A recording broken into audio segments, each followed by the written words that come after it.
देश का मिजाज नॉर्थ ईस्ट। लेट्स माइक देश का मिजाज और खबरें उत्तर पूर्व से। मिजोरम सरकार ने आज से आइजोल की सिटी बसों का किराया घटाकर आधा कर दिया है। बाकी आधी राशि राज्य सरकार वहन करेगी।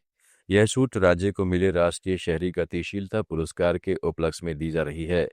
गुरुग्राम में 7 से 9 नवंबर तक हुए अर्बन मोबिलिटी इंडिया सम्मेलन में मिजोरम को देश का सबसे अनुशासित ट्रैफिक प्रबंधन वाला राज्य चुना गया था। पुरस्कार के दौरान राज्य की साइलेंट सिटी पहचान, हॉर्न नहीं बजाने की सख्त संस्कृति, संकरी सड़कों पर छोटी गाड़ियों का चलन और घंटों के हिसाब से वाहनों का एक तरफा आवागमन खूब सराहा गया। मंत्री के सपदांगा ने कहा है कि यह आधा किराया छूट नागरिकों को धन्यवाद है, जिनकी सहयोग से मिजोरम पूरे देश के लिए ट्रैफिक अनुशासन का मॉडल बना है। उत्तर पूर्व भारत की समृद्ध जैव विविधता को समझने के लिए असम में एक प्रमुख वन्यजीव अनुसंधान संस्थान की स्थापना जरूरी है। यह कहना है असम गौरव पुरस्कार विजेता रणधीर बोरो का। गुवाहाटी में एक मीडिया हाउस से बातचीत में उन्होंने कहा है कि संस्थान ऐसा हो जहां पूर्वी उप हिमालयी क्षेत्र की अनदेखी प्रजातियां और वनों की डीएनए जांच हो सके। इससे वन्य प्राणियों के विकास, पक्षियों की शारीरिक संरचना और क्षेत्रीय चुनौतियों जैसे मानव हाथी संघर्ष पर शोध को बढ़ावा मिलेगा। साथ ही युवा छात्र और पीएचडी विद्वान वन्यजीव संरक्षण के पाठ्यक्रमों से जुड़ेंगे। पर्यावरण संरक्षण संगठन world wild fund for nature India के अमित शर्मा भी समर्थन करते हुए कहते हैं कि काजीरंगा राष्ट्रीय उद्यान के निकट ऐसा केंद्र नई संभावनाएं खोलेगा जो वन्य अपराधों पर गहन अध्ययन संभव होगा। असम सरकार ने इस प्रस्ताव पर रुचि दिखाई है।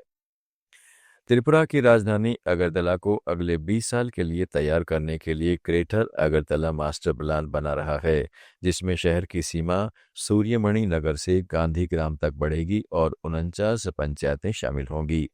महापौर दीपक मजूमदार ने इस सिलसिले में हुई एक महत्वपूर्ण बैठक के बाद मीडिया मीट में कहा कि अब कोई बड़ा प्रोजेक्ट जमीन की कमी से नहीं रुकेगा। पार्क, इंडस्ट्रियल जोन और ट्रैफिक जाम का स्थायी हल भी इसी योजना से होगा।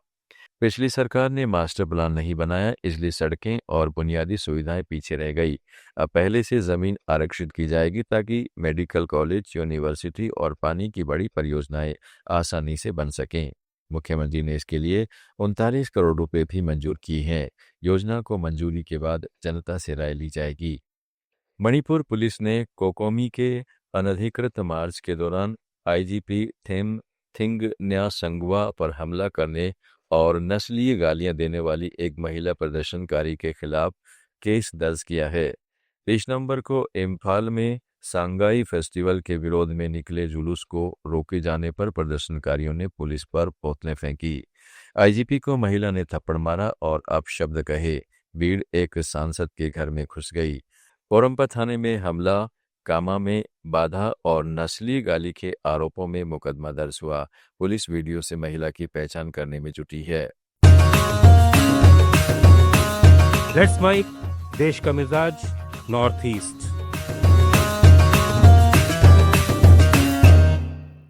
अरुणाचल प्रदेश के नमसाई जिले में भाजपा ने लेकंग की पूर्व विधायक जुम्मुम एते तेओरी को लेकर लेकंग से जिला परिषद सदस्य का टिकट दिया है, जबकि 2024 में उन्हें विधानसभा का टिकट नहीं मिला था।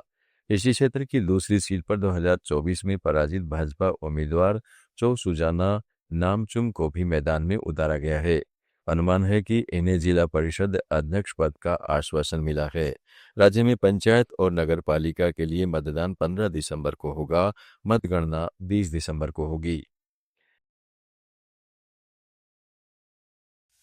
आप सुन रहे थे let's make more than radio. Follow कीजिए हमें हमारे सोशल मीडिया प्लेटफॉर्म्स पर। It's time for news. It's time for more than radio. Presenting the first radio news app, Let's Mic. Let's Mic, a news-based app on your phone where you get to watch and listen news, talk shows, interviews, radio show podcasts. On Let's Mic, you get all relevant information of TV, print, radio, podcast, and digital. Let's Mic talks about every segment of life.